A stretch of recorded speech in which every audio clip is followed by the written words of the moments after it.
Hej alle sammen, og hjertelig velkommen til den her video. I dag vil jeg lære at stå på hovedet, og det kommer til at se sådan her ud.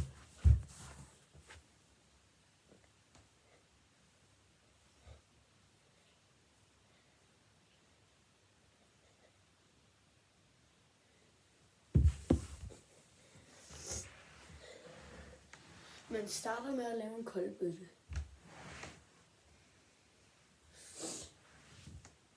Og så prøver man lige så stille og roligt.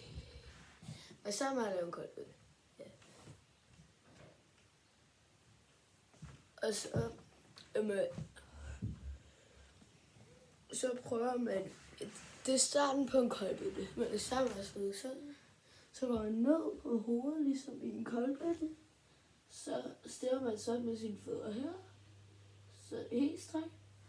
Og så tager man det ene ben op, og så det andet ben op. Og så er man oppe. Og så hvis man er rigtig sej, så kan man lige gå ned.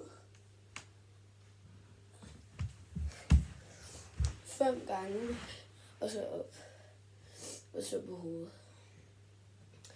Så det er sådan, I skulle se.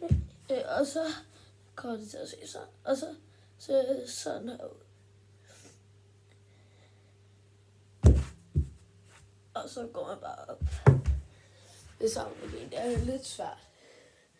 Jeg vil helst, hvis I ikke er så gode til at stå på hovedet, så skal I ikke starte med at vippe ned og stå ned med samlede ben og strækte ben.